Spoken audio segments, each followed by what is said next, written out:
What's going on, guys? It's CT here, bringing you another Black Ops 2 gameplay commentary. Recorded this 3 times, so hopefully it works this time. Last time it's just stuffed up. I'm currently using MSMC and I'm being hardpoint bitch, which isn't really my role. I'm currently playing with Prox Avior, the vibes are Fresh Forever, and some other guys on the other team, which actually tried pretty hard, depressingly. But yeah, so at the moment, just running into the hard point, trying to get some valuable time. But if you take notice, get killed from people coming from the middle a lot, which really isn't my fault because you can't really watch 5 different directions at once, which probably is the reason I did start off around about 0 for 7. Not really the greatest start of all time, but oh well, it shit happens, eh? So as you can see, I got a bit bamboozled there, didn't know who to shoot, and me with my slow mind had an autistic fit. So basically today, what I'm going to talk about is team chemistry. Basically to me, team chemistry means next to no changes in your roster. So you got the core 4, people you always play with. You know the ins and outs of their games. Everything's sweet. Every role is awesome. Argue like no tomorrow, but enjoy it. And then you've got your 2 subs who fill in for your scrims, watch your strat, learn the ways play, and can't take a joke. This is the rest easy. That's a joke. Basically, you want all your players to get along, because it is a vital part of team chemistry. Obviously, you want everybody liking each other. You want anything going down, nothing big, no big arguments. Everything's all fun and games, basically. And the core 4 know that. So with the subs, because it's a tight little group, beating a team.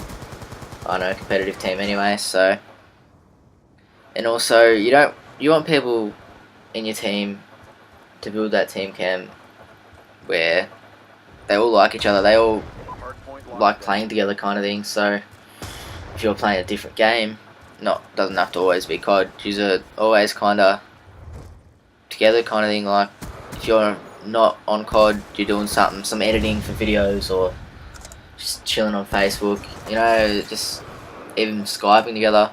So I know my team, if we're not playing together, we're either on Skype together, where Kedsy's helping Sean do his math homework, which is crazy because obviously a math whiz. And then you've got me, totally confused in the corner, trying to figure out what XA equals when Sean and Keds are just hammering it out. I don't know how, but it does happen. Yeah, so enough of that. But it's basically, you want to be together, you want to play together, you want to like each other, so that's easy. It's actually very vital for being successful, as I get taken out by the hailstorm. It's crazy. Very vital. Team chem is everything. Oh, not everything, obviously, but it is a lot. Helps you out. And I get killed by a flashbang there, which I actually cried about in game. I cannot believe it. It was so dirty. But oh well, shit happens. So you really want to have a good team chem with your teammates, because it really does help a lot. You can have all the skill in the world, but if you have no chem, that skill ain't getting you anywhere. For example, there's a lot of teams. Oh wait, we'll just quickly check this. So my score at the moment is 8 for 11. So just remember that. It was 0 for 7 at one stage. So and currently trailing, but yeah, it's about to change because the comeback is real, my friends. Back to topic. Basically, core 4 for the same periods of times works in the advantage of everyone. Everyone gets along. I'll take that toggle thing off. That's really annoying. It looks really unprofessional. It works. Having your same core 4 works for sponsors also. They see, oh, these kids, they play together, they stick it out. You're sure they get results. Maybe they don't get the best results, but we know they're going to be in it for the long run. We know they will respectfully and promote our name. So yeah, really what sponsors want, they want results, but they do realise that results isn't everything.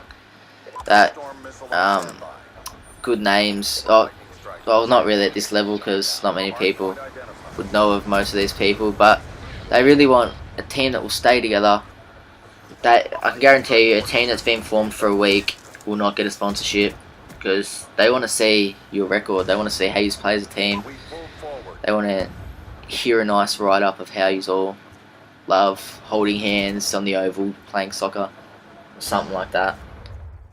So yeah, but one thing that really I don't like is the MLG teams. They're role model teams for most of the people in the competitive world. Everyone will watch an MLG event and think, this is awesome, I want to get to this level. But what I don't like is the fact that teams changing a lot. I really like sticking with the same people. But you've got teams such as, I think it was VVV or FaZe, it was one of them. Anyway, they were top 4 at an MLG event. Yeah, all sweet, that is awesome.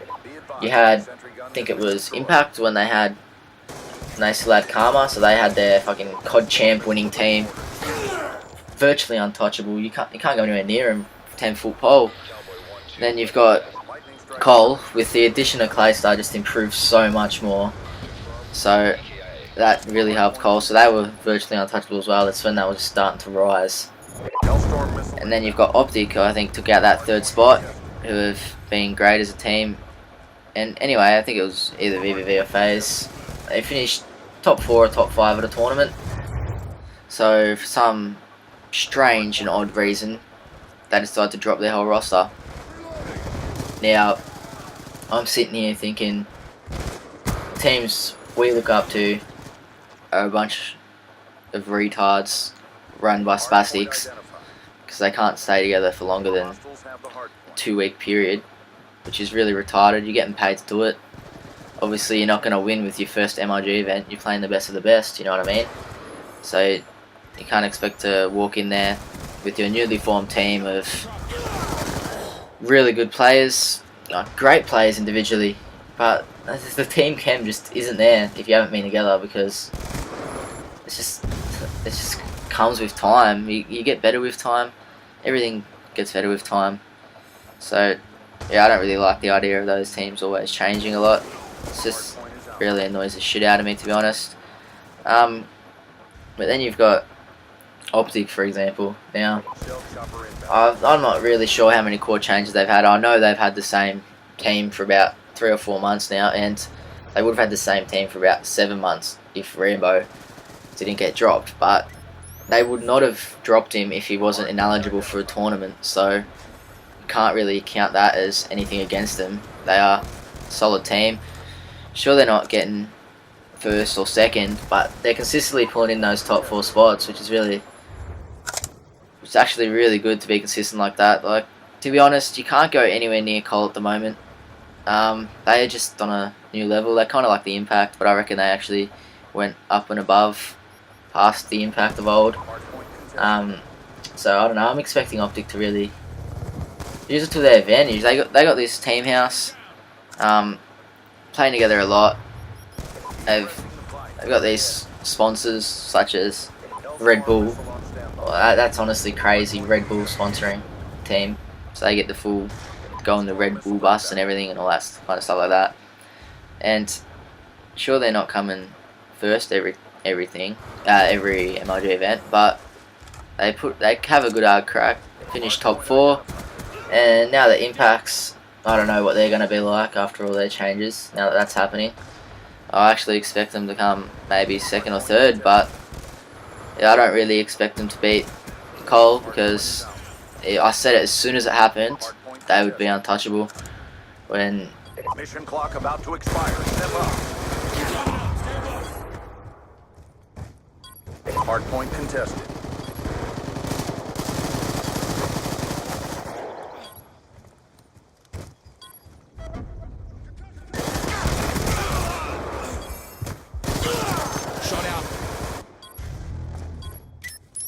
Sticky out.